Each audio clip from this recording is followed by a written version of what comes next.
Buenas tardes a todos y a todas. Gracias por acudir a este octavo seminario, webinar del ciclo de seminarios online sobre adicciones, sobre prevención de adicciones, que realizamos desde FAD Juventud gracias a la colaboración, al apoyo y auspiciado por el ciclo por la Dirección General de Salud Pública de la Comunidad de Madrid. En esta octava ocasión, en este webinar de hoy, vamos a abordar un tema, charlábamos ahora Beatriz y yo, la ponente y yo, acerca de la especificidad del mismo, como es la prevención de adicciones y la discapacidad. Y le preguntaba yo si tenía la sensación, y bueno, creo que más o menos me corroboraba la idea de que es un tema muy específico, es un tema poco, digamos, que necesita ser más abordado, que necesita ser más investigado, pero que también, aparte de ser específico, también es muy variado, porque evidentemente la discapacidad no es una, las discapacidades son muchas, las situaciones concretas, personales son muchas, y eso afecta enormemente a la prevención y, por supuesto, también luego a las otras fases del tratamiento cuando ocurre una adicción. Pero bueno, hoy que hablamos más de prevención, pues también es algo que nota. Soy Miguel Ángel Rodríguez, soy el director de programas, que no he presentado, disculpen, de la Fundación FAD Juventud, y hoy tengo el placer de presentar para realizar este seminario a Beatriz Poza Puertas. Beatriz es terapeuta ocupacional, es máster en terapia ocupacional en la infancia y juventud y máster en autismo. Posee amplia experiencia en discapacidad, es investigadora en adicciones y discapacidad, ahora mismo en la asociación Progestión. Buenas tardes, Beatriz, y muchísimas gracias por acompañarnos esta tarde para iluminarnos sobre este tema tan específico y tan interesante. Así que, bueno, pues simplemente recordar a todas las personas participantes, antes de dar la palabra a Beatriz, que cualquier comentario o, por supuesto, pregunta que os suscite la intervención de ella, de Beatriz, podéis plasmarla, podéis escribirla en el chat que tenéis a la derecha, en la parte inferior de la derecha de vuestra pantalla, y que con mucho gusto, si no eres de esas ponentes que no te he preguntado, que mientras van hablando van leyendo el chat y van respondiendo, pues si no lo haces, yo con mucho gusto al final de tu intervención te las iré lanzando, pero desde el momento inicial, pues sentiros libres de irle preguntando a Beatriz o comentando lo que creéis conveniente. Lo dicho, Beatriz, muchísimas gracias por acompañarnos esta tarde y te doy la palabra. Es tuyo el webinar. Adelante. Genial, pues nada, muchas gracias Miguel Ángel, muchas gracias también a FAD Juventud por querer contar conmigo para realizar este webinar que, como bien has dicho, ¿no? Pues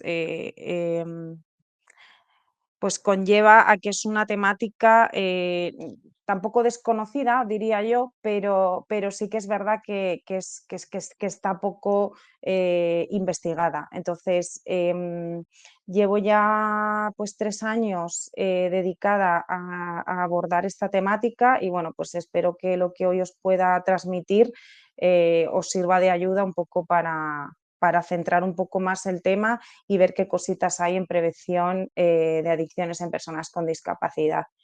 Como ha dicho bien Miguel Ángel, ahora mismo trabajo en la asociación Progestión y bueno, a lo largo de este año estamos realizando también otro proyecto de investigación, ¿vale? En relación a adicciones y discapacidad y bueno, pues si en algún momento necesitáis más información sobre esto, es verdad que en la página web de la asociación están todos los informes y todos los materiales que se han generado con respecto a esta temática, pero bueno, que al final de la ponencia también os voy a dejar ahí mi mail de contacto por si alguien tiene alguna consulta un poco más específica que quiera hacer aparte, pues sin problema, ¿vale? Y luego de cara a las... yo, no, como dice Miguel Ángel, no sé si soy de esas ponentes, pero yo prefiero que sigamos hablando, ¿vale? Que os cuente, porque a lo mejor a lo largo de la ponencia os van surgiendo dudas que si por mi parte, si os parece bien, anotarlas en el chat para que las veamos al final, ¿vale? Porque a lo mejor son preguntas que tenéis o que os van saliendo a lo largo de mientras yo os vaya hablando, pero una vez que acabemos se os han solucionado, ¿vale? Entonces, que estoy abierta a cualquier cosa que necesitéis y ya está. Entonces, os voy a indicar un poquito qué es lo que vamos a ver hoy, ¿vale? Un poco así a rasgos generales. Vamos a dividir el webinario en 3 bloques, un poco para que veáis cuál es la realidad del colectivo, ¿vale? Qué estrategias de prevención y de detección a día de hoy, según las investigaciones, se conocen, ¿vale? Y qué estrategias de intervención también se están llevando a cabo. Y luego, pues una parte de reflexión final que sí que me gustaría ver con todas y con todos vosotros. Entonces, de cara al primer bloque, que sería comprendiendo la realidad, yo aquí os dejo sobre todo adicciones en personas con discapacidad intelectual, ¿vale? ¿Por qué?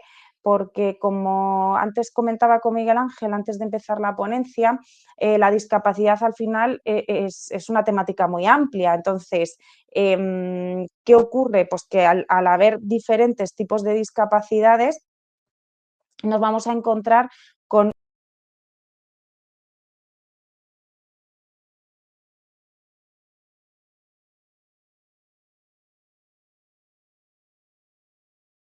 en personas con discapacidad intelectual. Sí que se están llevando a cabo otros estudios y hay otro tipo de información en relación a las adicciones sobre otro tipo de discapacidades, ¿vale? Pero donde más problemáticas se están encontrando son sobre todo en discapacidades intelectuales o en discapacidades psicosociales, entre comillas, que se suelen llamar, que están derivadas del consumo, ¿vale? Entonces, que sí que pueden ser personas que llegan a tener una discapacidad intelectual, pero no se considera intelectual porque no es de nacimiento, sino que es sobrevenida al abuso, al consumo de sustancias, ¿vale?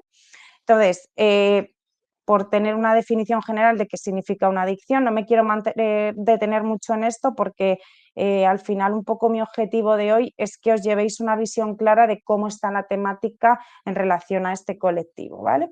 Pero sí que me gusta señalar pues que cuando existe un problema de adicción significa que tú tienes un abuso de una sustancia o un comportamiento de una adicción sin sustancia, ¿vale? Donde exista esa pérdida de control, dependencia y dificultad para detener o evitar dicho consumo o esa conducta problema. ¿Por qué os cuento esto? Porque lo que ocurre muchas veces en personas con discapacidad es que no todas las conductas de abuso son adicciones y no siempre que hay una conducta, un consumo abusivo de una sustancia o se está realizando una actividad de manera abusiva, hay una pérdida de control o dependencia, ¿vale? Entonces, a mí siempre me gusta anotar esto porque por lo tanto, una conducta de abuso no necesariamente significa que la persona vaya a tener una adicción. Entonces, se puede tener un abuso de una sustancia o se puede realizar una actividad o se puede llevar a cabo una conducta problema, entre comillas, ¿vale? De forma continuada sin llegar a esa pérdida de control o dependencia. Y esto en personas con discapacidad, sobre todo con discapacidad intelectual, ocurre mucho por características propias de la discapacidad, ¿vale? Pues porque tengan comportamientos repetitivos, porque tengan intereses restringidos. Entonces, es importante detectar bien si existe un problema de adicción o si realmente lo que existe es un abuso o un uso compulsivo, ¿vale? Un poco para centrarnos, qué tipo de sustancias son las que más se consumen dentro de personas con discapacidad. El alcohol, el tabaco y el cannabis. Aquí pues podremos decir, bueno, pues un poco como en la población general, ¿no? Si nos vamos a las estadísticas del Plan Nacional sobre Drogas, vamos a ver que el alcohol, el tabaco y el cannabis son los que más se consumen. Y luego este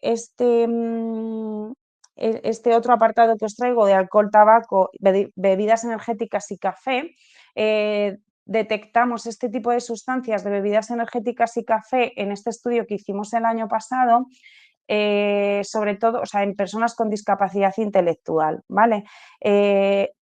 Podéis ver este sería si ponéis esto en Google os va a salir el estudio, ¿vale? Pero un poco la reflexión que sacamos aquí al final era que eran personas que estaban medicadas, sobre todo con benzodiazepinas o con algún antipsicótico, ¿vale? O algún medicamento algún psicofármaco y utilizaban sustancias estimulantes tipo el tabaco, las bebidas energéticas y el café para contrarrestar los efectos de la medicación, ¿vale? En este caso, por ejemplo, a nosotros sí que nos salió que el cannabis y la cocaína eran menos frecuentes, pero debido al nivel adquisitivo y a la disponibilidad que las personas con las que trabajamos y los profesionales a los que nos ayudaron en el estudio nos dijeron que, pues eso, que eran personas que no tenían o un nivel adquisitivo alto o que no tenían acceso al dinero. En cuanto a las adicciones sin sustancias, las que más salieron, lo que dice la bibliografía así en general, sobre todo Internet, ¿vale? Que lo utilizan como uso recreativo y redes sociales, ¿vale? Lo que nos salió a nosotros en el estudio fue un uso excesivo del móvil, compras compulsivas, juego de apuestas y uso de redes sociales. Entonces, bueno, aquí un poco tanto lo que se decía en la bibliografía en estudios anteriores nos concordaba un poco, para que tengáis un poco más a nivel general cuáles serían los tipos de consumo más especializados. Luego, lo que os decía antes, habría que ver porque estudios que hablen de discapacidad en general hay pocos o prácticamente ninguno, ¿vale? Entonces, luego habría pues que eso sería uno de los retos futuros, ¿no? El ir desgranando en función del tipo de discapacidad que tenga la persona, pues para poder hacer un perfil un poquito más concreto. Porque es importante hablar de adicciones y discapacidad. Es un tema que está históricamente invisibilizado, ¿vale? Normalmente no sé cuántas personas de las de aquí trabajaréis en entornos de la red de discapacidad, pero pues existe, como os pongo aquí, mucho estigma, ¿no? Si ya la propia discapacidad tiene estigma, las propias conductas adictivas también tienen sus propios estigmas, pues si unimos la una a la otra, aparte de estar aparte de tener un doble estigma, es un tema que está invisibilizado porque se cree en su entorno que como tiene discapacidad no puede consumir, ¿no? Aquí os pongo, no consumen, son seres de luz, que aunque esto no suene como algo de, no sé, de cromañón, sigue habiendo muchas veces este tipo de creencias en torno a las personas con discapacidad. Y luego esa parte de sobreprotección, ¿no? Tenían compañeras que aportaban sus testimonios que decían bastante tienen, ¿no? La familia muchas veces dice bastante tiene con tener discapacidad como para que encima ahora me digas que puede llegar a tener un problema de adicción, ¿vale? ¿Cuál es la realidad? Pues que consumen igual o más, pero tienen un mayor riesgo y menor detección. ¿Por qué? Porque normalmente los programas no están adaptados, porque muchas veces sobre todo las mujeres pasan desapercibidas, ¿vale? Los consumos también pasan desapercibidos y encima tienen menos acceso a la información, con lo cual el riesgo de llegar a tener un problema de adicción es bastante mayor. Aquí os pongo también que no existen esos programas adaptados, con lo cual existe un riesgo de abandono temprano de los tratamientos, es decir, cuando una persona con discapacidad que tiene, sobre todo discapacidades intelectuales o psicosociales, ¿no? Que es donde se ven los mayores desafíos de cara a que se necesita que los materiales estén adaptados en lectura fácil o que estén adaptados cognitivamente, ¿vale? Hay más riesgo de abandono temprano, malas experiencias por parte de las personas que acuden a los servicios de la red de adicciones y luego mucha cronificación, ¿vale? Entonces, al final, ellos se exponen a una mayor vulnerabilidad, ¿no? Por esas dificultades cognitivas y de acceso limitado a la información comprensible y lo que ocurre muchas veces, pues igual que no existe formación específica hacia profesionales de las redes de atención, ni formación en adicciones para los profesionales de la red de discapacidad, ni los profesionales de la red de adicciones están formados en discapacidad, ¿vale? Entonces, al final, un poco lo que le comentaba también antes a Miguel Ángel, pues que los profesores, o sea, que las personas que nos dedicamos profesionalmente a esto, pues o tienes eso, esa doble vertiente que unes esas dos formaciones y te especializas, o es muy complicado que todo el mundo sepa de todo. Entonces, pues bueno, pues son retos que están por ahí y que un poco el objetivo siempre es que haya esa coordinación entre las redes para que los tratamientos puedan continuarse más a largo plazo, ¿vale? ¿Qué vulnerabilidades y qué factores de riesgo existen según los estudios y según la bibliografía, ¿vale? Aquí los he dividido en 4 porque al final son vulnerabilidades estructurales del propio sistema, de cómo están a nivel organizativo los centros y las redes de atención, vulnerabilidades en cuanto a las intervenciones, tanto por parte de los profesionales como por parte de las personas usuarias, tanto por el entorno que lleva a cabo las intervenciones, factores de riesgo personales y contextuales y socioculturales e interseccionales de género. En cuanto a las vulnerabilidades estructurales del sistema, un poco los que os comentaba al principio, ¿no? Invisibilidad del problema. Aquí os dejo. Escasa presencia en los recursos de adicciones. Muchas veces no se detecta que estas personas tienen un problema de adicción y no se intervienen o acuden a ese recurso y por cómo transcurre la entrevista o porque la persona que hace las evaluaciones no tiene los recursos necesarios para evaluar de una manera correcta, se considera que no tiene ese problema de adicción y no se detecta. Visibilización del consumo por parte de familias e incluso muchas ocasiones de profesionales, ¿vale? De que pues al final esto es como todo, si no tenemos la información, si no somos conscientes de que esta problemática está instaurada en la población en general, tengas discapacidad o no la tengas, pues no, entre comillas, no crees que esto puede llegar a pasar, ¿vale? El estigma y el rol de seres de luz, que también lo hemos visto antes, y efecto eclipsador de la discapacidad intelectual. Muchas veces lo que ocurre es que lo que os comentaba al principio, hay que ver si realmente es un problema de adicción, hay que ver si realmente es una conducta o un consumo abusivo, ¿vale? ¿Qué ocurre muchas veces? Que el relato es, bueno, es que como tiene discapacidad, bueno, es que como tiene ese tipo de conductas tan compulsivas, pues yo creo que no puede tener adicción, ¿vale? Entonces, la importancia de detectar realmente si es o no es. Si no es, fenomenal, ¿vale? Pero la discapacidad en muchas ocasiones eclipsa otro tipo de comorbilidades que a lo mejor no son tan comunes como el que te puede, ¿no? Problemas de salud mental o algún otro tipo de comorbilidad que esté como más afectada o que esté más visibilizada. Falta de abordaje institucional. Muchas entidades no incluyen el tema de las adicciones. Aquí os pongo una aclaración de cómo ocurre con la sexualidad. O sea, en centros bien residenciales, bien que sean ambulatorios, de inserción laboral, os hablo de la red de discapacidad, ¿vale? No se incluye el tema de las adicciones. Entonces, y si no tenemos la información, no podemos saber también como personas a nivel individual si yo puedo llegar a tener eso o sea, si me están contando que existe esto, cuáles son los signos de alarma que tengo que tener en cuenta, qué conductas de riesgo se suelen llevar a cabo cuando tienes un problema de adicción, un poco información en qué consisten las sustancias, las medicaciones, cuáles son los tipos que hay, ¿vale? Entonces, no se incluye este tipo de información.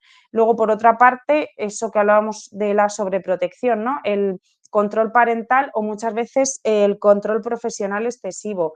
A veces se evita hablar de este tema o directamente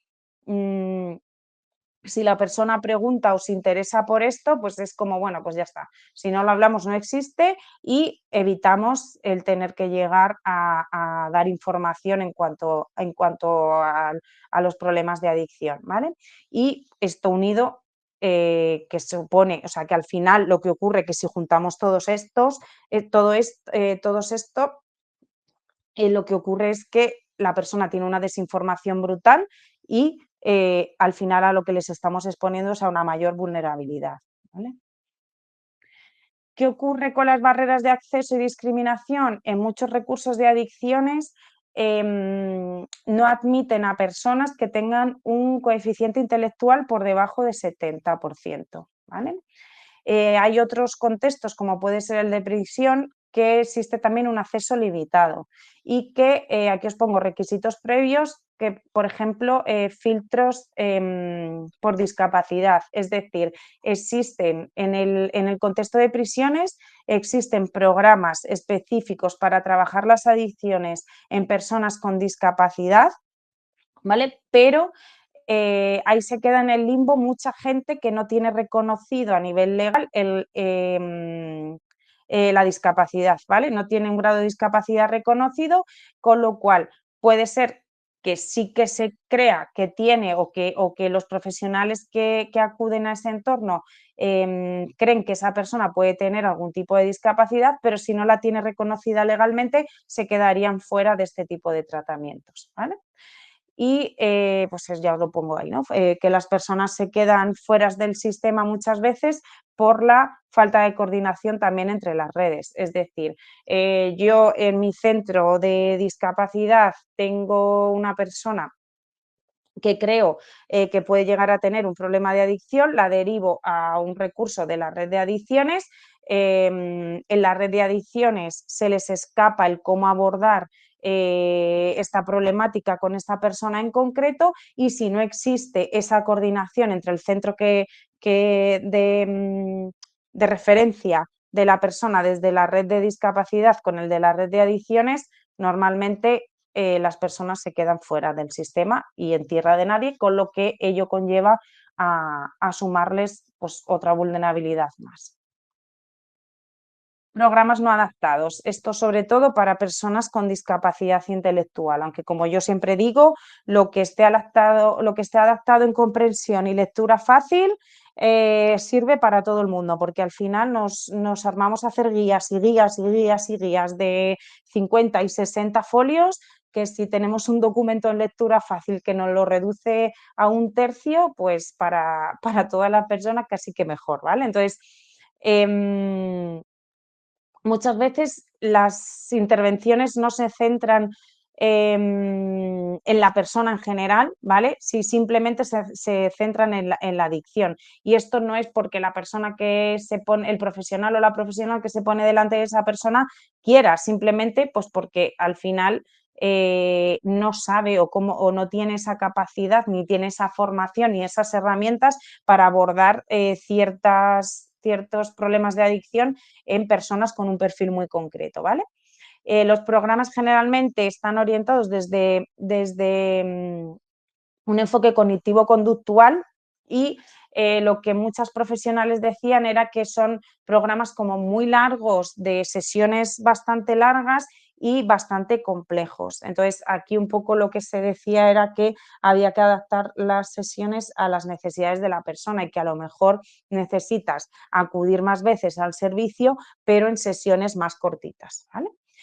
Poco tiempo para adaptar las intervenciones a nivel cognitivo y emocional. ¿Qué ocurre? Que cuando tú vas a pasar, o sea, no existe ninguna herramienta de evaluación que se utilice en adicciones, ¿vale? En el tratamiento de adicciones o en la prevención o en la detección que esté adaptada a nivel cognitivo. Entonces, ¿qué ocurre? Pues que si a ti se te presenta esa causística y tienes que adaptar el test que tienes ahí delante, pues al final los tiempos que barajamos los profesionales en nuestro día a día y con la cantidad de personas a las que atendemos, pues existe bastante poco tiempo para realizar esto. Y escasez de materiales en lectura fácil con apoyos visuales y adaptaciones cognitivas. Sí que hay varias guías,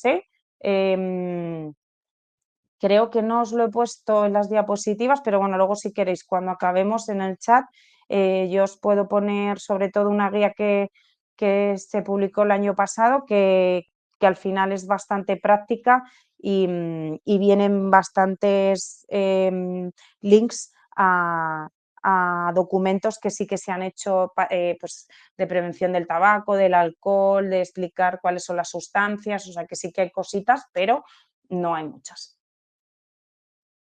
Falta de formación de los profesionales, pues esto ya os lo he explicado un poquito a lo largo de de estas diapositivas, y el tema de la medicalización, ¿vale? ¿Qué ocurre sobre todo en personas con discapacidad que tengan algún tipo de problema de conducta o alguna comorbilidad de salud mental, ¿vale? Pues que las conductas a veces se confunden. Entonces, muchas veces lo que ocurre es que se aporta un fármaco a la persona porque es necesario en ese momento para contener una situación aguda X, y lo que ocurre muchas veces es que no se hace la coordinación con salud mental, se cronifican los tratamientos y al final lo que le ocurre a la persona es que genera una adicción a ese psicofármaco, ¿vale? Y aquí os cuento también, la medicación muchas veces sustituye la intervención psicosocial que se puede hacer con la persona. Entonces es como decían las personas que tomaban esta medicación, es como para callar mi dolor, ¿vale? Entonces el tema de los psicofármacos es un temazo bueno, que a nivel de población general también, y sobre todo en mujeres, es algo que está ahí, pero en discapacidad no hay tanta diferencia entre si consumen, o sea, si hay más hombres que, o sea, a nivel de género no hay tanta diferencia como puede ocurrir en la población general. Y esto, otra cosa que yo veo importante, ¿no? Ausencia de enfoques desde el empoderamiento. Aunque hemos mejorado mucho a lo largo de los años, sigue habiendo muchos enfoques que van desde los déficits, ¿no? Desde qué es lo que no puede hacer la persona, venga, pues la vamos a ayudar a que lo pueda hacer bien, entre comillas. Bueno, pues esto no lo vamos a abordar así, no vaya a ser que pase esto, que pase el otro. Entonces, al final, aunque sí que hemos ido mejorando mucho, cada vez se fomenta más el enfoque centrado en la persona, en el caso de la infancia, en el enfoque centrado en la familia, etcétera, sigue habiendo sobre todo en personas con discapacidad intelectual y que ya son adultos mayores, ¿vale? Se sigue trabajando desde los déficits, desde el miedo, ¿no? De proteger a esa persona y que no le pase nada a esa persona, y no desde las fortalezas. Entonces, existe bastante falta de motivación intrínseca también por las personas que tienen discapacidad, porque claro, al final, si solo se están fijando en lo que, entre comillas, no haces bien o te falta para estar integrado en esta sociedad, o esto no lo hagas porque te va a pasar esto, y se afrontan las cosas desde el miedo, muchas veces perciben que las intervenciones van más desde una imposición, ¿no? Que desde un quiero ayudarte, esto existe, valora si realmente tú crees que puedes estar en este momento, y vamos a ver si realmente tienes alguna dificultad de este tipo y vamos a intentar ayudarte si la persona quiere, ¿vale? Factores de riesgo personales y contextuales. El perfil cognitivo y el emocional. Lo que os he ido comentando, dificultades cognitivas quiere decir que hay menor riesgo, menor comprensión del riesgo, con lo cual a nivel de vulnerabilidad se aumenta y el riesgo de llegar a tener una adicción se aumenta también, ¿vale? Déficit en funciones ejecutivas, impulsividad, baja anticipación y muchas veces baja percepción del riesgo en sustancias que están normalizadas, el alcohol, el tabaco y el cannabis. ¿Esto qué ocurre? Pues que al final muchas veces, por ese sentido de pertenencia a un grupo, ¿no? Son personas que no están muy expuestas a sustancias normalizadas, como os pongo aquí, normalizadas entre comillas, porque pues que entre comillas, bueno, el alcohol y el tabaco son legal, el cannabis no, pero se conocen, vamos. Entonces, ¿qué ocurre? Que cuando realmente, o sea, han estado tan sobreprotegidos, se les ha mantenido tan al margen de toda la información, que cuando se encuentran en un grupo en el que se sienten aceptados, en el que esas personas beben, en el que esas personas fuman, etcétera, pues muchas veces, pues lo que nos ha podido pasar a cualquiera de nosotras, ¿no? Sobre todo en la adolescencia, pues vamos a tener esa experiencia de tomarlo, de no tomarlo, de pertenecer a un grupo porque todos lo toman y entonces yo también. Entonces, muchas veces no tienen esa percepción del riesgo, ¿vale? Historia de vida, pues aquí, como os podéis imaginar, puede haber un montón de cosas. Entonces, importante, temas de trauma, institucionalización, rechazo social, soledad, falta de redes de apoyo seguras y otra vez la sobreprotección, ¿vale? Dame un segundín, que voy a beber agua. Vale, reacciones de oposición. Esto sobre todo es importante por lo que os he comentado antes también, ¿vale? Porque como existe ese control excesivo, ese control del contexto tan desde el miedo, muchas veces, o personas que antes consumían tabaco, ¿no? Y ahora han entrado a un recurso y no les dejan consumir tabaco.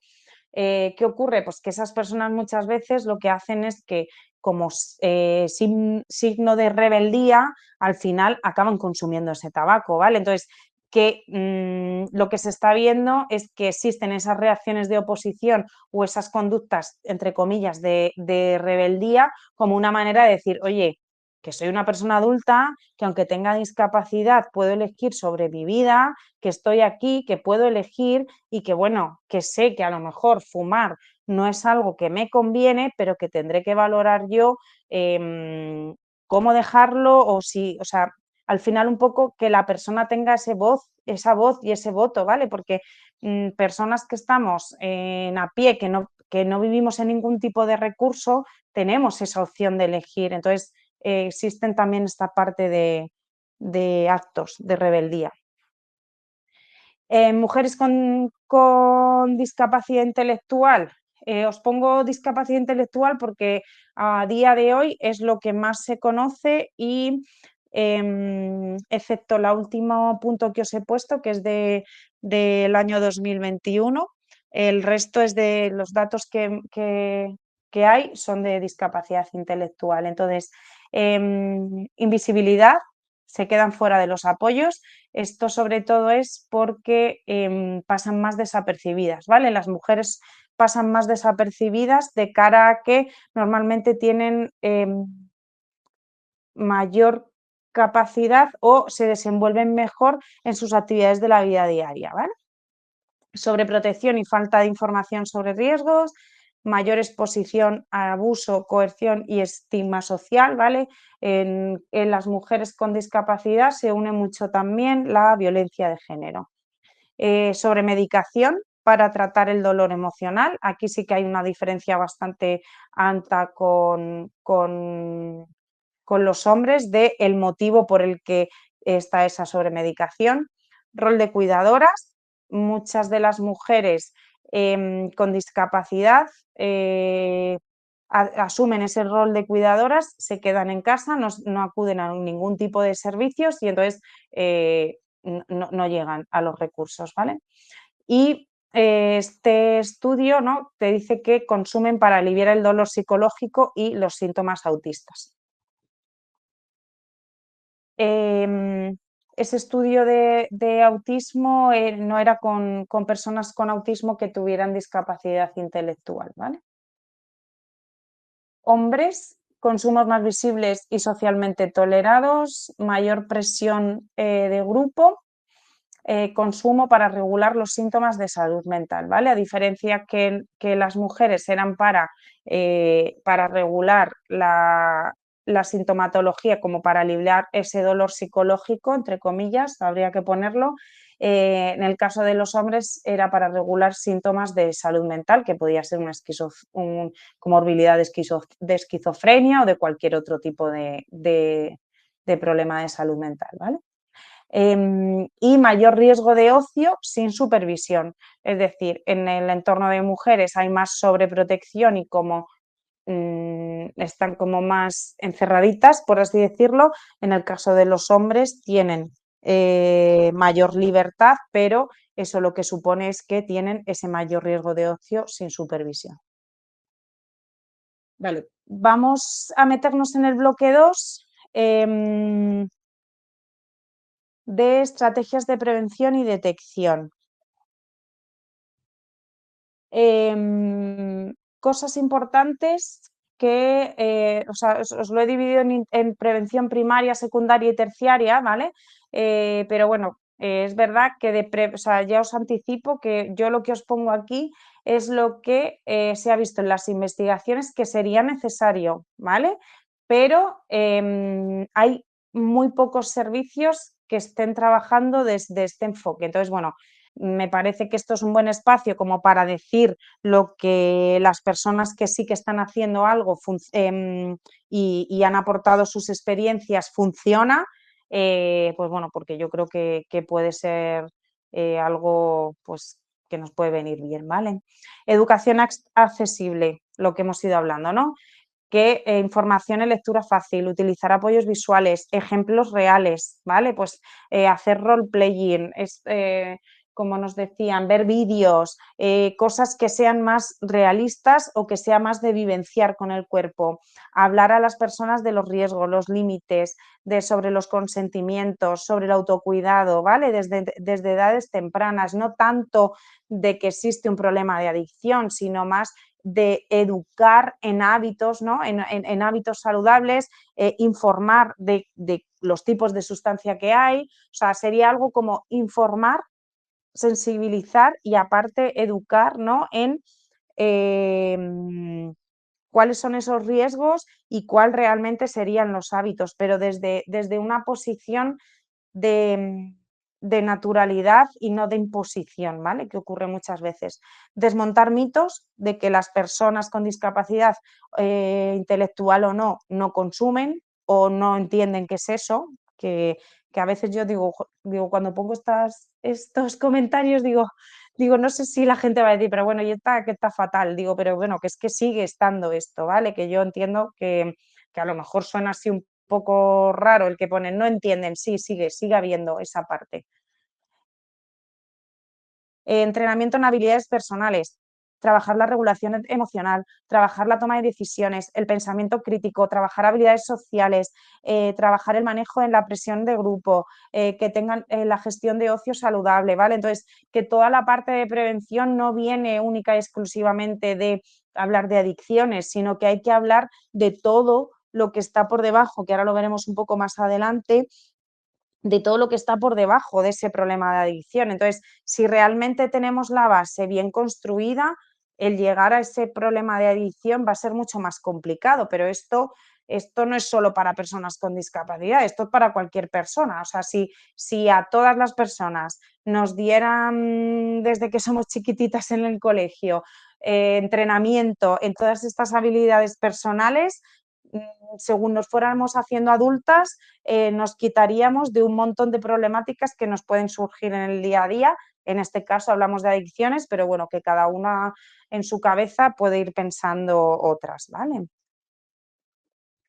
Trabajar con las familias y con los profesionales, es decir, reducir esa sobreprotección, que es promover la autonomía, formar tanto de señales de alerta, de riesgos, de acompañamiento a la persona, que es, bueno, hoy es una parte de la que estamos haciendo hoy, evitar enfoques que sean prohibitivos, ¿no? Por lo que decíamos antes, oye, que es que al final si tú si abordas las situaciones con esa persona desde el miedo, desde prohibirle hacer cosas, y muchas veces esto es algo pues de normativa del centro, que a veces es inevitable, porque en tu centro, imagínate en un centro residencial, pues tiene que haber una serie de normas como tiene que haber en la vida diaria, pero que muchas veces esas normas son tan prohibitivas que al final son contraproducentes, ¿vale?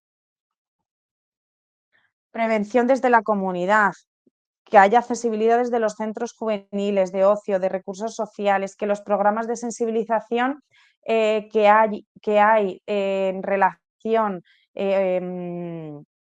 a las adicciones integren la discapacidad y adicciones, porque al final, si vemos la mayoría de los programas que existen, pues que salen de anuncios de la tele o de programas de sensibilización que se hacen desde los ministerios, etcétera, muchos, o sea, por no decir ninguno, está adaptado a personas con discapacidad. Entonces, pues bueno, discapacidades hay muchas, pero sobre todo las que afectan a nivel cognitivo, pues nos estamos perdiendo una gran parte de la población a la que puede llegar ese programa de sensibilización.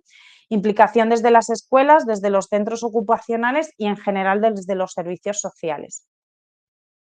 Vale, en cuanto a la detección, aquí os cuento.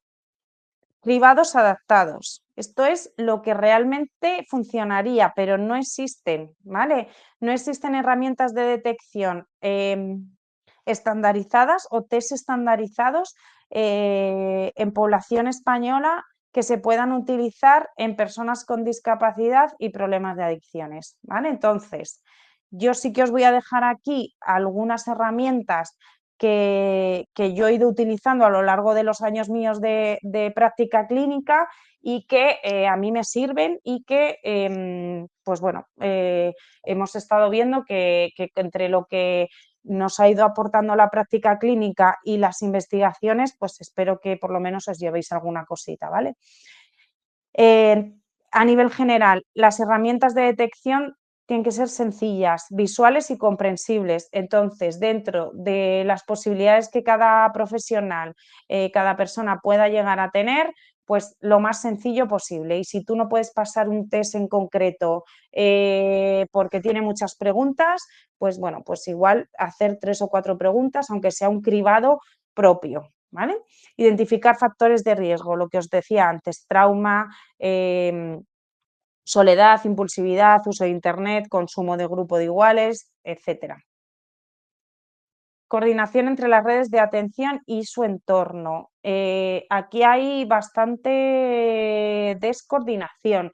No quiere decir que todos los casos sean iguales, ¿vale? Siempre hay excepciones como en todos los sitios, pero por diferentes factores, pues bien por sobrecarga de los profesionales porque tienen mucho trabajo, bien porque muchas veces se desconoce que se puede hacer ese cribado o esa detección en conjunto, ¿vale? Entonces, muchas veces, y lo que ocurre normalmente es que salud mental va por un lado, adicciones por otro, discapacidad, servicios sociales, entorno familiar. ¿Qué ocurre? Que al final la persona está en tantas redes de atención que muchas veces si consigue dar con el sitio correcto, fenomenal, pero si no, lo que suele pasar es que al final se sale del sistema. Vale. Derivación a servicios especializados en adicciones desde el resto de redes de atención, ¿vale? Y que exista ese acompañamiento por parte del centro o servicio de referencia de la red de discapacidad si realmente la persona está dentro de la red de discapacidad, ¿vale? Que a veces ocurre que no se ha detectado que esa persona tiene discapacidad y está fuera. ¿Cómo podemos detectar un problema de adicción en personas con discapacidad? ¿Vale? Signos de alarma. En las salidas comunitarias, esto sobre todo son testimonios, ¿no? de personas profesionales que trabajan con personas con discapacidad que tienen algún problema de adicción, ¿vale? En las salidas comunitarias suelen escaparse a consumir, buscan excusas para salir de los centros y poder llevar a cabo la conducta problema, desatienden sus actividades de la vida diaria, tienden al aislamiento. Se detecta el lentecimiento a nivel físico, que no lo he especificado bien ahí, y deterioro cognitivo, ¿vale? Síntomas físicos de movilidad, cambios de humor, problemas conductuales con compañeras y o familiares. Al final, si más o menos lo vemos, o sea, si hacemos un análisis y comparamos con los signos de alarma que puede haber en una persona que no tiene discapacidad, se dan la mano, ¿vale? Lo único que al final, como son normalmente muchas de las personas acuden a servicios especializados de la red de discapacidad, pues a lo mejor es como que se tiene más en cuenta otro tipo de cosas como lo de que se escapan de las salidas comunitarias. Pues a lo mejor una persona que vive con sus padres en casa, pues eso no ocurre. Pero bueno, que más o menos se dan la mano, ¿vale? Vale. Aquí os voy a proponer que hagamos una pequeña pausa porque os voy a lanzar una pregunta y quiero que si queréis me respondáis en el chat. Sí que he visto que estáis haciendo preguntas que creo que os está contestando ya Miguel Ángel, pero de todas formas, si no, lo que os decía, al final de la presentación, que no queda mucho, ya os aviso. Las vemos, si os parece bien. Entonces, vale, me voy porque no ha salido como yo quería eso. Como lo tenía yo en otro programa, ha salido de golpe. Vale, os lanzo la pregunta, ¿vale? ¿Qué rol, por vuestra experiencia que tenéis, qué rol cumple la adicción, ¿vale? En la experiencia que vosotras tengáis dentro de los servicios en los que trabajáis o de la experiencia que tengáis en personas con discapacidad y problemas de adicción.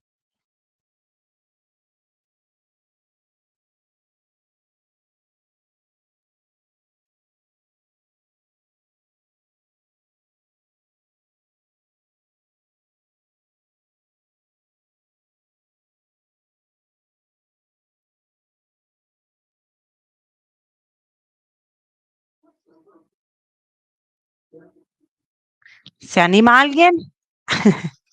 Venga, lo veo. Búsqueda de diferenciación. Vale, seguir contestando, ¿vale? Voy a dar un momentín la luz porque creo que vais a dejar casi de verme.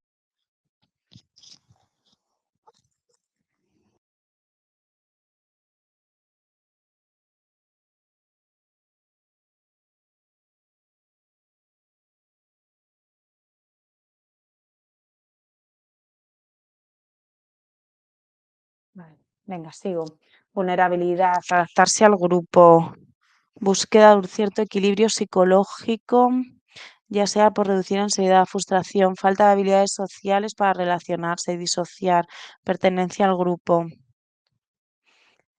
compensar, carencias. La adicción no se entiende como rol, sino como una realidad humana que debe abordarse desde un enfoque de derechos, apoyo y eliminación de barreras. Muy bien, Ana. Pertenencia, ansiedad, escapar de la realidad.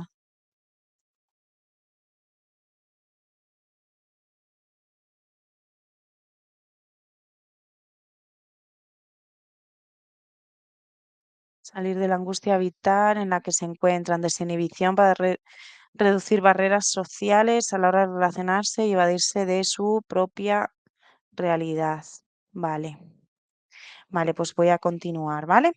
Un poco para que veáis el tema del iceberg, ¿no? Que yo creo que es algo que se utiliza en muchas cosas, pero bueno, si tenemos aquí algún psicólogo o alguna psicóloga, el tema de cuando se hace un análisis de conducta, ¿no? Y se busca cuál es la función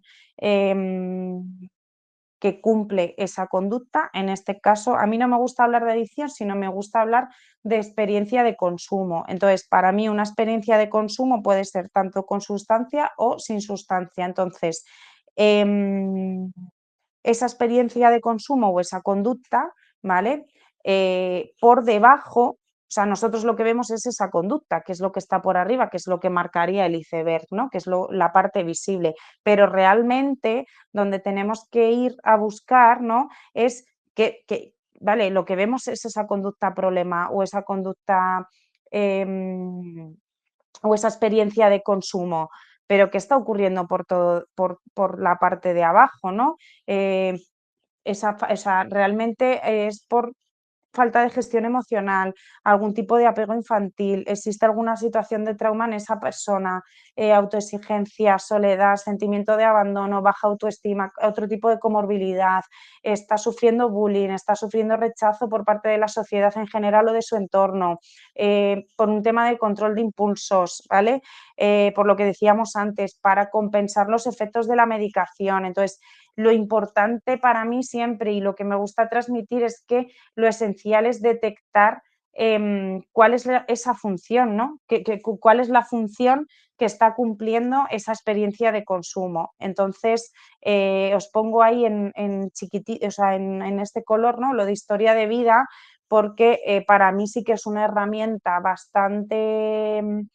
la historia de vida se utiliza mucho en investigación cualitativa, ¿vale? Pero al final, como ondas tanto en la historia de vida de la persona, sí que te da bastante información de lo que de lo que puede llegar a estar pasando, ¿vale?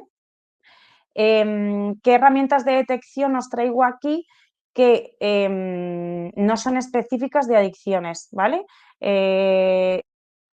Excepto la rueda de las drogas, que sí que lo es, pero bueno, creo que son herramientas bastante sencillas que os pueden ayudar a la hora de si tenéis a personas en vuestros entornos o en vuestros centros que creáis que puede llegar a haber algún tipo de experiencia de consumo, ¿vale? Entonces, la rueda de las drogas, esto lo podéis descargar desde internet, ¿eh? Lo tenéis o sea, está en inglés, lo tenéis en castellano, lo tenéis en catalán, en gallego, está en un montón de lenguas y de idiomas. Entonces, creo que no se ve muy bien, pero que creo que sí que puedo hacer zoom, ¿no? Sí, vale, perfecto. Lo que no sé si lo puedo echar como para un lado. Bueno, más o menos. La de la izquierda te dice los tipos de sustancias, ¿vale? Estimulantes, empatogénicas, psicodélicas, etcétera, ¿vale? Y te dice cuáles son las experiencias que da ese tipo de sustancia, ¿vale? Entonces, estimulantes, por ejemplo, pues te da energía, euforia, confianza, taquicardia, pupilas dilatadas, ¿vale? Tanto síntomas físicos como síntomas a nivel internos que a lo mejor no se vean. Esto porque es esa, y luego si os vais a la de la derecha, pues te pone los tipos de sustancias, ¿vale?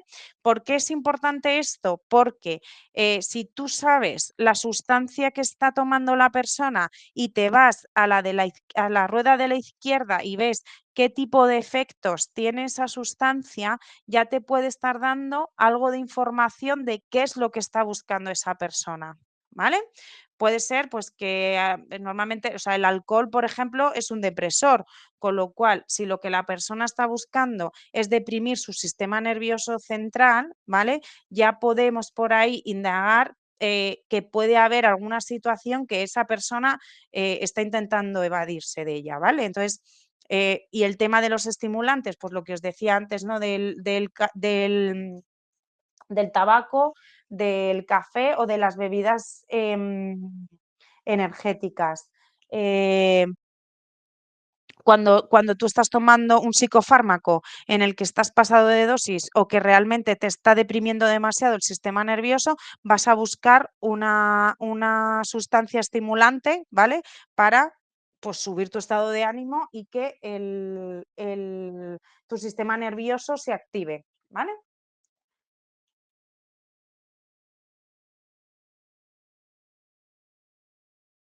Vale, aquí os dejo la rueda de la vida, que esto se utiliza en, pues bueno, en un montón de áreas de trabajo personal, sobre todo de crecimiento personal, etcétera, pero que yo creo que si os explico un poco cómo funciona, pero bueno, al final esto se supone que es algo que debe rellenar la persona para hacer consciente en qué áreas necesitas pues como trabajar más ciertas cosas, ¿no? Entonces, yo os he puesto aquí entorno, relaciones, socio-salud, pero esto se podría rellenar con lo que cada uno considerara en función de la persona que tenga delante y de lo que se crea que puede estar afectando, ¿vale? Entonces, simplemente hay que poner un puntito en si crees que pues que ocio no tienes mucho, pues a lo mejor pones un 3, ¿no? En relaciones sociales, pues dependiendo de cómo sea tu entorno, ¿vale? Entonces sería como valorar del 1 al 10 y luego unir todos los puntitos de esa rueda. ¿Cuál sería lo idóneo? Pues que tengamos una rueda, ¿vale? Realmente. Si esto prácticamente nadie tiene una rueda y el objetivo es llegar a tener algo como lo más equilibrado posible en todas esas áreas, ¿vale? Entonces, es una herramienta no utilizarla como para trabajar directamente, pero sí lo que te hace es que la persona, si tú estás abordando un problema de adicción, y esa persona tiene la información de cuáles son los riesgos asociados a esto, le puede hacer tener una visión clara, ¿no? De cuáles son, y al profesional que está ayudando a la persona, de cuáles son las áreas que realmente están incidiendo más en su vida diaria. El ecomapa, que bueno, que al final esto es simplemente un poco pues para ver qué tipo de relaciones y recursos tiene esta persona y qué otros apoyos tiene. Y este es el registro de conducta, que puede haber millones, que como todo el mundo sabe, y me imagino que si trabajáis en discapacidad habéis rellenado 8.000 millones de registros de conducta, pero bueno, que también nos ayuda un poco, ¿no?, para detectar qué es lo que está ocurriendo. Vale. Estrategias de intervención. Os lo pongo como prevención terciaria, pero en realidad aquí ya nos meteríamos un poco más al meollo de trabajar, ¿no?, con la persona. Pues si a lo mejor todavía no se ha detectado del todo que tiene esa adicción, pero sí tiene un riesgo alto y viceversa. Entonces, adaptar las intervenciones a las necesidades de la persona, tiempo, lenguaje, materiales de lectura y comprensión fácil, enfoques basados en fortalezas, ¿vale?, que promuevan la motivación y el empoderamiento de la persona. Lo que se está utilizando, enfoques centrados en la persona y el apoyo conductual positivo. Trabajo en conjunto con las redes de atención y de apoyo, con todas, salud mental, adicciones, discapacidad, servicios sociales, etcétera. Participación activa de la persona en su propio plan, es decir, que la persona tenga esa capacidad de decidir, ¿no? Antes nos decía aquí una compañera, Ana, que se trabaje desde el enfoque de derechos humanos, por supuesto, ¿sabes? Al final, todos estos enfoques prohibitivos desde el miedo o coercitivos, pues no van en pro de los derechos humanos de la persona. Perspectiva de género, enfoque de trauma, romper con la infantilización y el estigma. Promover esa autonomía, sobre todo la autodeterminación de la persona, y promover que tengan una toma de decisiones seguras, ¿vale? Pero para todo esto tienen que tener la información y necesitan tener esos apoyos. Implementar espacios de ocio seguros que sean mixtos e inclusivos, utilizar sistemas de recompensa a corto plazo y de autorregulación emocional, lo que os decía antes también, ¿no? El role-playing, muchas compañeras y compañeros han dicho que funciona, talleres que sean vivenciales, utilizar vídeos, nuevas tecnologías, etcétera. Llevar a cabo talleres informativos y formativos tanto a personas con discapacidad, a familiares como a profesionales. Y aquí os dejo un poco también, ¿no?, retos que sí que han salido de cara al futuro, que sería adaptar el sistema y la prevención, intervenciones que realmente sean accesibles, ¿vale?, en tiempos, lenguaje, lectura fácil, materiales y herramientas que realmente estén adaptadas, no que tengamos que hacer los profesionales una adaptación chapucera, entre comillas, para que podamos evaluar a la persona que tenemos delante, ¿vale? Hablo de materiales y herramientas adaptadas de test que estén estandarizados, ¿vale?, para evaluar un problema de adicción. No de, pues que me refiero a una entrevista inicial, una entrevista motivacional, la historia de vida. Al final, esos son herramientas que se pueden utilizar y que de una manera fácil sí que se pueden adaptar a cualquier persona, ¿vale? Incluir las adicciones en todos los programas de prevención dirigidos a personas con discapacidad en general y personas con discapacidad intelectual. Crear recursos que estén especializados, tanto residenciales como ambulatorios, que tengan las dos, o sea, que aborden las intervenciones desde las dos perspectivas. Cambiar la mirada y coordinarnos mejor, coordinación entre las redes de discapacidad, salud mental, adicción y servicios sociales. Incorporar la figura de pares y el enfoque basado en fortalezas. Esto sobre todo,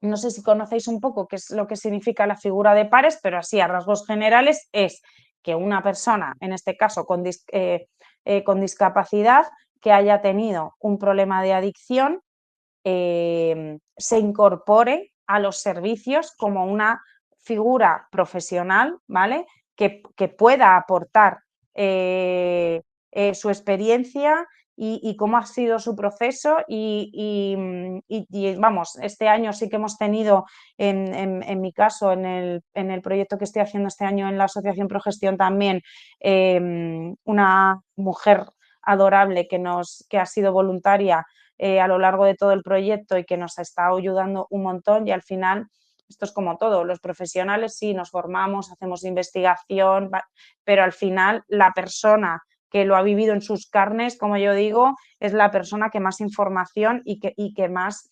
ejemplo nos puede aportar, ¿vale? Entonces, para mí incluir la figura de pares, importantísimo. Superar la infantilización y el paternalismo, promover el empoderamiento, la autodeterminación y el enfoque de derechos y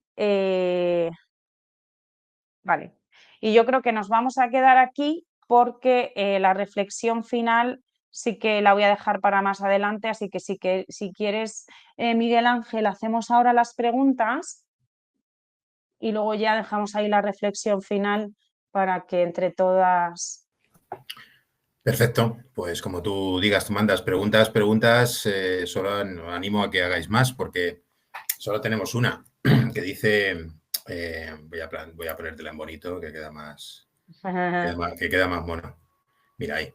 Lucía nos pregunta, ¿el tabaco en qué parte de la rueda de las drogas entraría? Ha sido cuando estabas mencionando la técnica. Sí, es un estimulante. Es un estimulante, o sea, entraría dentro de bebidas energéticas, café, cafeína, estimulante. A lo contrario que nos creemos que el tabaco, ¿no? Cuando uno dice, estoy nervioso, me voy a fumar un cigarro. Pues mal. Pide Lucía que si puedes volver a poner vamos a intentarlo, Lucía, lo intento yo, la rueda otra vez. La busco aquí sí. aquí está. Ahí está, sí. Se puede... Vamos a darle... Es que yo le hago... Uy, espera, que he escrito. Anda, ya la he liado. No pasa nada, tranquila, todo tiene solución, no te preocupes. No, lo que no sé es cómo mover, porque claro, lo he ampliado, pero Sí, te no se entiendo. ve... No da para más. O sea, yo creo que ahí, mira, ahí se puede ver bastante bien. Si hacéis una captura de pantalla ahí la podéis ver bastante bien, por ejemplo, porque es una imagen, claro, de y luego la todas podéis formas, extender. Bueno, sí, o si poner ponéis en esto en cualquier caso Google, está. Sí. claro, si ponéis en Google esto, ¿vale? Porque una es, o sea, si ponéis la rueda de las drogas, la de la izquierda se llama efectos y riesgos por categoría, ¿vale? Y la segunda, espérate, porque ahora yo, de las gafas y tal, no veo nada. La segunda se llama drogas establecidas según lo que existe dentro de lo que se consideran drogas o fármacos, ¿vale? Buscando en O sea, que se Google la pueden... rueda de las drogas aparecen muchas entradas, sí. O sea que Sí, es sí, o fácil. sea, sí Es que, o fácil. sea, si queréis que lo... Nunca lo había hecho porque ya la conozco y tal, pero si lo pones en Google es como casi todo, y si no con cualquier IA te dan mucha info de esto. Sí. Mira, te hace otra pregunta Isabel, te la voy a... Bueno, creo que Lucía ya tienes ahí tu respuesta. Vamos a proyectar la de... tengo otra de Daniel, espera un segundito. Tranquilo, tranquilo. Y otra de Ana. Bueno, van entrando. Aquí. Ole, ole, se anima la gente. Esta. ¿Me puedes añadir el nombre de la guía de prevención que comentaste antes? Es verdad que dijiste que ibas a ponerla en el chat. Por supuesto. Con los Pues no lo recursos he y tal, hecho. sí. Gracias. Y Gracias mientras, por... bueno, te dejo que A ver, escribas un poquito y ahora te sigo bombardeando, que por eso estamos. Sí, ¿puedo mandar un... ¿Un qué? un enlace? Sí, ¿no? Sí, Por ahí puedes por el poner un chat. enlace y yo lo voy a poner ahora aquí en un CTA, que tenemos una Vale, posibilidad para... vale. Puedes Mira, ponerlo en os el voy a chat, yo lo dejar... copio, lo pones en el chat, lo copio. Sí, Aparte de estar en genial. el chat, lo voy a poner más visible en la parte superior ahora. Vale. Síguelo. Pues a ver, espera, aquí Cuando tú, publico. Os tranquila, voy cuando a poner, tú... este sería el informe, ¿vale? Este es el informe de investigación. Y os voy a pasar la guía también. Pues este le copio La yo y guía lo de pongo ahora buenas... más bonito todavía. Vale, y esta es la guía de buenas prácticas. Aquí tengo un CTA y le llamo y le digo barra CTA y pongo informe. Y esta es la guía de buenas prácticas. Informe, título, tipo de CTA, botón. Y si lo queréis en lectura fácil el informe, también está. Si lo queréis os lo paso y si no, en la página de Infoadicciones también lo vais a tener. Pero, a ver. A ver si me ha quedado bien. Mira, si pincháis Informe, pinchar. Pincha aquí. A ver si me queda bien. Así lo publicamos. Ahí tenéis el informe. Arriba, en la parte superior de la pantalla, si pincháis, ahí está el informe. Ahora voy a copiar la... Y esta es la guía, me has dicho, ¿verdad? Sí. La segunda, vale. La Pues ahí tenéis segunda el es la informe. guía. Ahí tenéis el Y informe y esto, ahora enseguida pongo la guía. vale, y este que os mando también sería el informe, pero en lectura fácil. Porque, bueno, ya que se han adaptado los materiales, pues por lo menos. Vale. Y en la guía de buenas prácticas, al final del todo, hay enlaces a muchas guías sobre adicciones adaptadas en lectura fácil para personas con discapacidad. Vale, pues voy a... te voy a lanzar otra. Luego pongo la guía. Ahora dejo el informe un poquito para que pinchéis. Sí. La tengáis ya en una pestaña aparte en vuestro navegador mientras estáis asistiendo al webinar. Y ahora vamos con otra pregunta. Mira, Daniel pregunta esta, ¿no? ¿Qué pautas específicas se les puede dar a padres de niños con TEA para que hagan un uso saludable de dispositivos electrónicos, teniendo en cuenta que en esta población las pantallas suelen tener un uso muy alto? Pues, Buena pregunta. Daniel, sí, buena pregunta. Pues es algo bastante complicado, más que nada porque, pues bueno, que ya sabemos que todo el tema de dispositivos electrónicos y sobre todo en autismo, que están bastante introducidos, bien porque tengan comunicadores, bien porque el uso de tablet, pues al final suele ser un interés bastante o sea, un interés bastante recurrente en personas con autismo, pues muchas veces por parte de esos intereses restringidos, ¿no? Que tienen de algún tipo de dibujo que ven o algún tipo de vídeos, etcétera, o algún tipo de juego. Entonces, aquí, así a nivel general, habría que hacer una evaluación de esa persona. Sí que podemos dar pautas generales, pero tampoco me puedo, o sea, yo como profesional que trabaja en autismo no te puedo decir esta es la tecla que existe para que esto no ocurra. Más que nada porque al final el uso responsable se puede educar a la persona, pero luego habría que ver las particularidades de la familia, ¿no? Porque además muchas veces el tema de los dispositivos electrónicos se utilizan un poco pues porque sabes que el día te ha sobrepasado y ahí está. Entonces, un uso saludable de los dispositivos electrónicos como podrías tener con cualquier persona que no tuviera autismo, ¿vale? Yo no soy especialista en adicciones sin sustancia, ¿vale?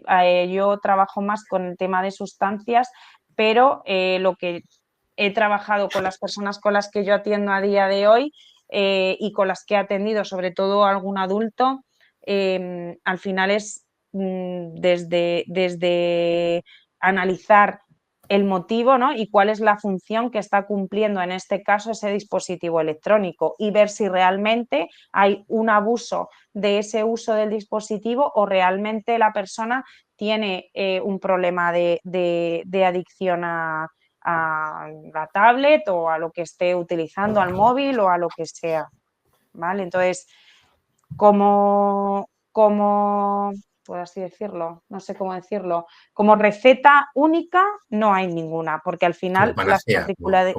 como panacea. ¿Cómo? Como si, Claro, como si o existiera sea, una panacea, ¿no?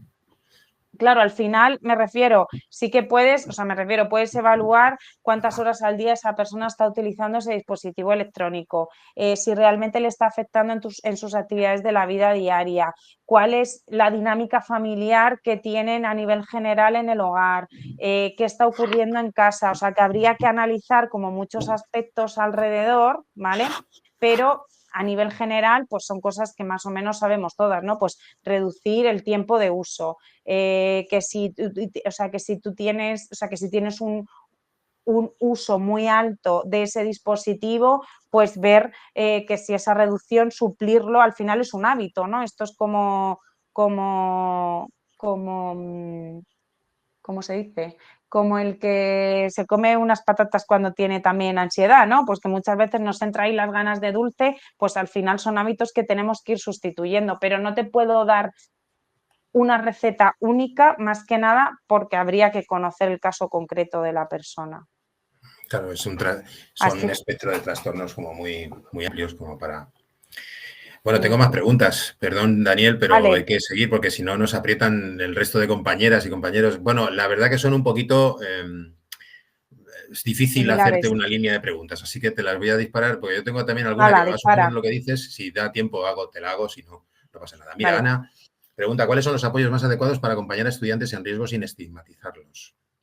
Desde ese punto de vista. O sea, entiendo que es toda la población de la que tú estás hablando y que tienes en la cabeza, pero desde el punto de vista escolar, que es otro melón, porque ahí, Mm, claro, apoyos, pues especialización, profesionales, existen, no, no siempre como claro, no hay, queremos. y que además, me refiero, como os ponía también ahí, ¿no? Existen riesgos y vulnerabilidades que están asociadas al sistema en sí. O sea, yo no sé si yo trabajo mucho en infancia y en juventud y yo me coordino con los centros escolares y al final es que existe mucho estigma por parte de las personas profesionales. Y me refiero que yo trabajo, o sea, y yo creo que aquí hay que ser también un poco autocríticos cada persona en concreto y decir, oye, pues no, igual que, que el estigma está y que nos han educado y que cada persona tenemos una trayectoria de vida y no porque trabajes en discapacidad o porque trabajes en adicciones, a ti se te ha borrado todo lo que yo aquí soy muy clara, se te ha borrado todas las experiencias que tú has tenido a lo largo de tu vida y empiezas a trabajar en este ámbito y a ti ya no te afecta nada, no. O sea, el profesional y las profesionales, sea del ámbito educativo, sea de la red de discapacidad o de quien sea, tiene que mirarse a sí mismo. Esto es una opinión mía personal, ¿eh? Esto no lo he estudiado, pero Bueno, esta es pero mi hasta aquí experiencia. tienes libertad de Sí, expresión. O sea que, total, esta es mi experiencia y si yo me miro mi trayectoria profesional, pues a lo mejor yo esto que te estoy comentando ahora, hace 13 años cuando empecé, pues no era el mismo discurso, evidentemente porque no tenía ni idea. Entonces, yo creo que hay que hacer, o sea, que lo primero es eliminar el estigma que tenga esa persona que está trabajando con la persona con discapacidad. En este caso que me dices, Ana, de estudiantes de riesgo, habría que ver tanto formar e informar tanto a los, a los maestros y maestras que están en ese contexto de educación, ¿vale? escolar. De colegio Escolar. o de centro educativo en general, ¿vale? Y abordar esta temática también con los estudiantes. O sea, hay muchos trabajos que se hacen desde las asociaciones de ir a dar formaciones de sensibilización, de tal, dentro de los centros educativos. ¿Queda mucho? Sí, queda mucho, pero porque yo también veo y yo me incluyo muchas veces, ¿no? El que dices, Jolín, pues vas a trabajar con esta persona y mírate desde donde también lo estás trabajando, ¿no? Entonces, creo que la parte empieza también por la persona adulta o la persona o sea, en el caso de que sean estudiantes menores y la persona profesional que se pone delante de alguien a trabajar este tipo de problemáticas. Entonces, Claro. ¿el estigma existe? Sí, pero es que hay muchas creencias que hay que ir desmontando para que este estigma pues no continúe. ¿Hemos mejorado? Sí, yo considero que se ha mejorado mucho, pero pues siguen habiendo muchas barreras a nivel institucional, a nivel de dinámicas de los centros, a nivel de leyes, a nivel de un montón de cosas. Entonces, bueno. Bueno, hay una pregunta muy, muy específica. No sé, te la pongo porque te la tengo que poner, pero no sé si ahí te Mm. pillo. Pero bueno, ¿cuáles son las últimas investigaciones sobre el estado de craving? ¿Cuáles serían las mejores herramientas para trasladar a las personas con este tipo de trastorno? Uf, o sea, esto ya es nota alta, ¿eh? Nota alta. Vamos, yo Pues, no soy especialista pues en la intervención, pero bueno, no sé. Si no, pues Jason, pues Jason, te lo tendría que mirar cuáles son las últimas. Si quieres, voy a dejar luego mi correo, no tengo ningún problema en mandártelo, o porque claro, al final, pues bueno, que yo me he especializado en discapacidad y adicciones, estoy formada en adicciones, pero a lo mejor en población general no estoy tan A no ser que actualizada, pregunte tendría por que el craving mirármelo. en población con discapacidad, pero ya me parece súper No hay nada, o específico. sea, si me preguntas por el craving en población con discapacidad, te digo que no hay nada. Vale, O sea, pues no, ahí, o por ahí lo lo menos dejamos. en mi Ahí, Jason, experiencia no lo he ya, encontrado. te remitimos a que escribas a Beatriz por otro lado. Vamos con Mm, otra. Esta es más amplia. Disculpa si esto lo has aclarado, pero una vez se detecta que la persona pueda tener alguna adicción asociada, ¿existe algún programa como tal y en particular que atienda la adicción discapacidad en la Comunidad Autónoma de Madrid? no, Paloma. Específico, Fácil. específico, que digas, ¿Existe? Pero o sea, tengo un familiar o tengo una persona a la que atiendo que sé que tiene un problema de adicción y tiene discapacidad. No existe un servicio especializado, o sea, existen servicios donde atienden a personas con discapacidad, pues me refiero, en la Comunidad de Madrid están tanto los CTAs como los que pertenecen al Ayuntamiento de Madrid, que son los CAT, ¿no? Tú sí puedes derivar a una persona con discapacidad a un servicio público. Lo único que luego dependerá Hay centros dentro de la Comunidad de Madrid que yo sí que soy conocedora, pues, que han estado en contacto con asociaciones, que abordan el tema de la adicción con la persona que tiene discapacidad, pero no hay nada específico. De hecho, yo he entrevistado a bastantes profesionales que trabajan en los CAP del Ayuntamiento de Madrid y ellos te lo decían, oye, mira, que es que nosotras no tenemos todas las herramientas y todos los recursos para poder dar una atención de calidad a estas personas, ¿vale? Entonces, sí que lo que hay cada vez más es que personas con discapacidad intelectual, sobre todo, que es lo que yo más conozco, están en centros de la red de discapacidad y aún así van tanto a los CTAs o a los CAD, a la red de salud mental, y si están en un servicio que sea bastante sólido y donde lo diré, tengan ese seguimiento, existe esa coordinación. Entonces, eso es lo que mejor se ve que está funcionando, pero claro, no existe algo como tal tan específico o vale. especializado. Mira, ¿Vale? Jason, no es este el orden de publicación, que es el que estaba siguiendo, pero como por alusiones, digamos, Jason vuelve a escribir. No te preocupes. Y sobre las mejores herramientas, también le remitimos a tu correo, ¿te parece? Si te Sí, escribe, sí, ya le sí. miras. Vale, perfecto. Yo te Eh, mando todo lo que tenga, Jason. claro. Te voy a poner la siguiente. Otra que interesante.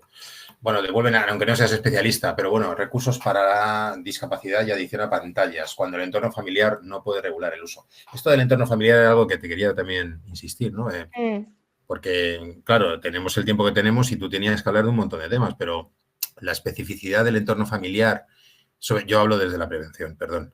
Eh, total. a la hora de contar con él, estaba pensando, a lo largo de tu ponencia me venía la pregunta, ¿no?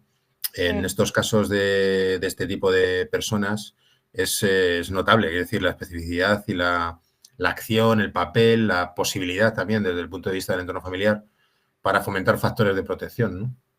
Y bueno, si tienes Total. algo sobre adicción a pantallas, genial, pero Mm. Recursos se referirá a herramientas, ¿no? Como de entiendo.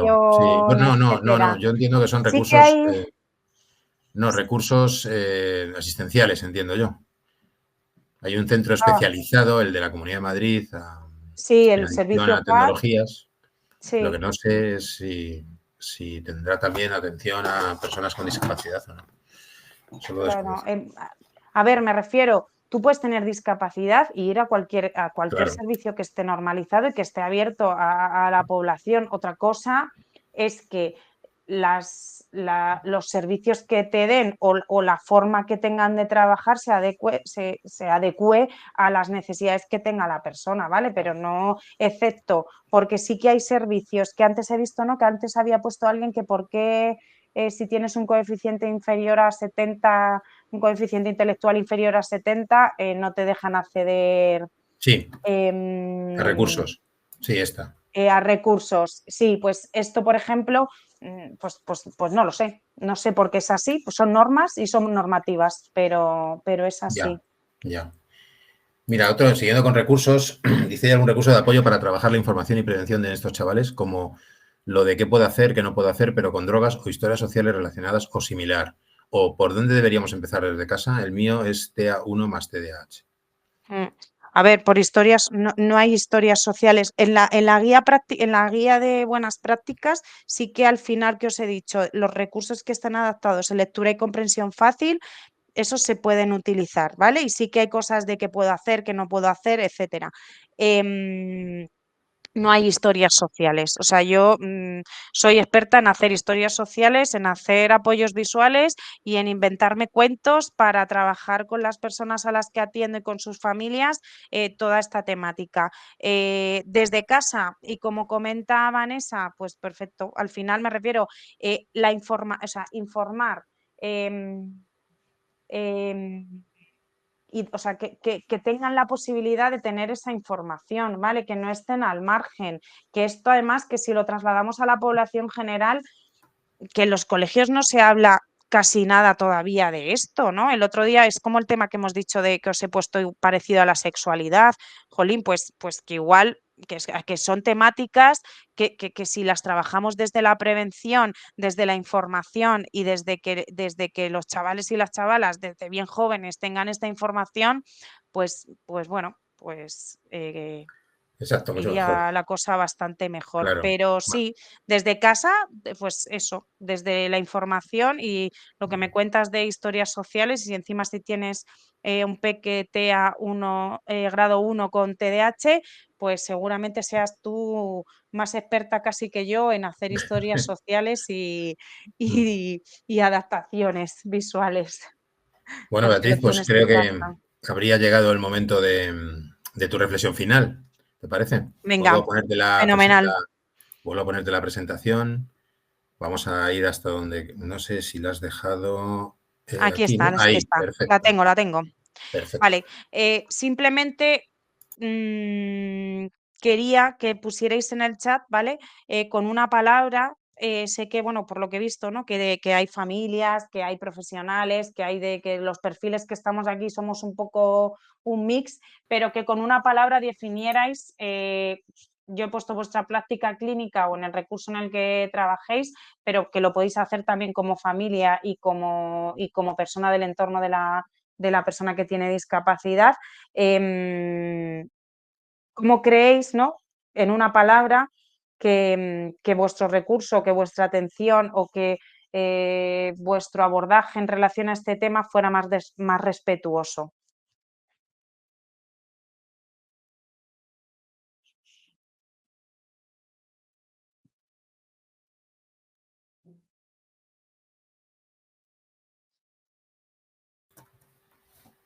Uy, están pensando, ya están escribiendo.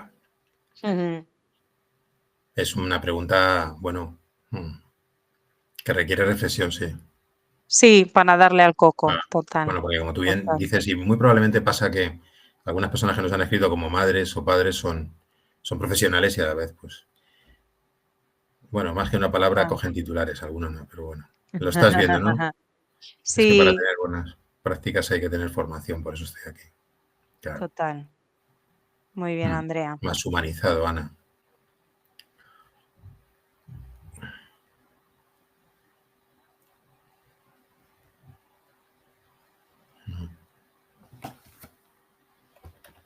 Voy a animarme a escribir yo una, ¿vale? También. Venga, venga, le damos. O dos, ya que estamos. Yo pongo esas dos. Inclusión y accesibilidad. Pero están poniendo acompañado, planificación, centrada en la persona, entrega. Bueno, tú lo ves también. Si quieres comentar algo. Ahí he puesto yo la mía. Uh-huh.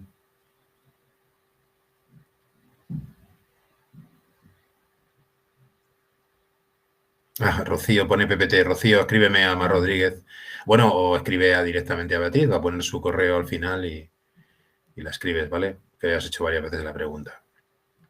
PPT. Para la presentación. Sí, Sí, yo no sí, tengo sí. problema en Rocío está muy compartirla. interesada en la presentación. Pues nada, pones ahora tu mensaje, pues que te escriba, ¿te parece? Si no tienes inconveniente. No, no, no. Al final.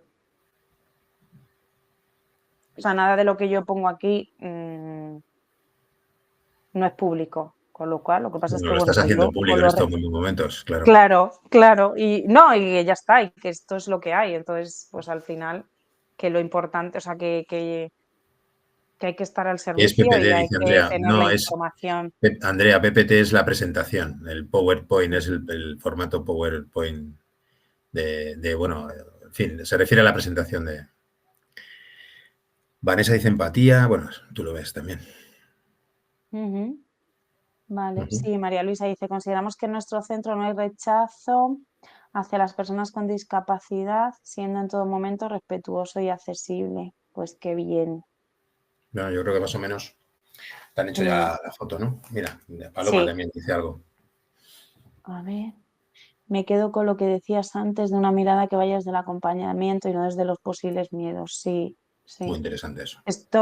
Esto es algo, o sea, para mí es importante, ¿sabes? Porque es verdad que muchas veces, que es que desde, o sea, desde la más humildad, las personas que trabajamos, al final muchas veces, pues muchos miedos y muchas cosas cosas que tenemos encima, puede ser que nos estén influyendo en nuestra práctica clínica. Entonces, bueno, que para mí sí es importante que cuando estamos atendiendo o escuchando a familias o escuchando a las personas de manera individual, que tengamos en cuenta esto también. Mira, digno, empático, respetuoso.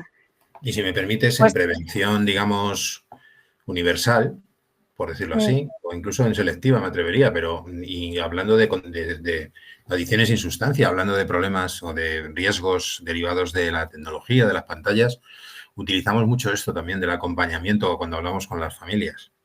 Del total. acompañamiento y no los posibles miedos, ¿no? El temor a, pensando en tecnología y llevándolo a la población con discapacidad igual. Es inevitable que la utilicen, vivimos en una sociedad digital, tienen que aprender a usarla. Entonces, me ha gustado ese enfoque que tú aplicas porque me parece muy transportable, puede viajar muy bien a otras realidades, no solo Total. desde el punto de vista del terapeuta o del profesional en el tratamiento, sino también en momentos previos y mucho más amplios, mucho más numerosos y más prevalentes, como es el de la prevención, afortunadamente. Sí, Bueno, no hablo más, sí. que aquí la que tiene que hablar eres tú. Ah, no, está fenomenal. A mí Sí, me gusta abrir el debate y además sí, hay algo que sí que es, yo muchas veces siempre, pues, ¿no? Cuando surgen este tipo de cosas y es como, vale, ¿quieres enseñarle a tu hijo o a tu hija a utilizar mejor el móvil? Primero pregúntate cómo lo utilizas tú, qué está viendo en tu casa, qué, ¿sabes? Porque muchas veces nos olvidamos de que somos ejemplo, entonces que hay que mirar por ahí. O yo que trabajo mucho con problemas de alimentación también en autismo, pues yo qué sé, que no tiene nada que ver, pero quiero que mi hijo coma manzana, ¿vale? ¿En vuestra casa coméis manzana? No. Pues vamos a trabajar otro alimento, porque, o sea, ¿sabes? Son como pequeñas cosas que sí, hay que sin ir duda. viendo y que al final, pues que es como todo un conjunto. Entonces, no es solo lo que se vuelca de información o lo que la persona tiene que hacer, sino también, pues, quién le está acompañando, cómo se le está acompañando y qué es lo que Claro, hace la persona que acompaña también. claro. Bueno, Ana ha escrito y Paloma también. Eh, Andrea vuelve a decir que no me oye a mí. Bueno, pues no te pierdes mucho, Andrea, no te preocupes. Pues nada, Andrea, que dice Miguel Ángel que no te pierdes mucho de lo que él dice, pero bueno, Pues concluimos si quieres, Beatriz. fenomenal. Muy Tú bien, pues mandas. nada, por aquí os dejo esta frase que a mí me gusta bastante de Einstein, ¿no? Que al final, pues eso, para mí el trasfondo, ¿no? Es que tenemos que mirar a la persona, que tenemos que ver sus capacidades y ir a sus fortalezas y que cada persona es un mundo y que necesitamos empoderar a las personas para que no crean que realmente pues no estamos llevando a cabo toda, o sea, o no estamos acompañando desde un lugar de respeto de derechos humanos y de donde potenciemos toda su autodeterminación. Por aquí esta es mía, ¿vale? Espero que os haya gustado esto que os he comentado. Nada de lo que os he dicho, como yo siempre digo, es la verdad. Esto es lo que mi experiencia, mi investigación y lo que yo he ido investigando a lo largo de los años me ha aportado y que, pues que para mí lo más nutritivo es que haya un conocimiento colectivo, que sigamos avanzando en esto y que bueno, que pues si el año que viene seguimos y parte de lo que os he comentado hoy se ha cambiado, pues que podamos seguir añadiendo toda la información que tengamos. Y nada, os dejo por aquí el correo por si alguien me quiere contactar de manera privada y ya está. Y que muchas gracias a todas. Pues muchas gracias a ti. Estaba respondiendo a Andrea diciéndole que, bueno, te están ahora, como ves, agradeciendo, que a ver si, porque mencionaba también que había habido algún problema por su parte de escucha de alguna parte del webinar y nada, a ver si se ha grabado bien y la grabación luego la puede acceder a ella de manera completa. Pues Beatriz, muchísimas gracias por Gracias a vosotras. Por tu actitud, por tu conocimiento, por tu magisterio y por tu didáctica también y por tu manera de trasladarlo. Ha sido muy interesante, has abierto además una mirada, para mi gusto, sobre el colectivo del que te habíamos pedido que hablaras, pero bueno, pues con una mirada muy integradora y muy de inclusión y muy también desde el resto de la sociedad que mide esas capacidades que parece que no tienen y por eso les juzga y en la que yo creo que tienen que estar, tenemos que aspirar a que estén cada vez más incluidos para poder funcionar como ciudadanos y ciudadanas en la medida de todo su potencial. Que muchísimas gracias, que ha sido un placer y que nada, ahí tenéis su correo, el resto de asistentes. Ana, pues escríbeme a marrodriguez@faz.es y lo solucionamos.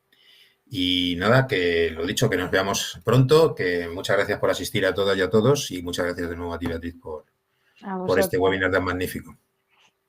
Muchas gracias. Hasta luego, buenas tardes a todas y a todos. Chao.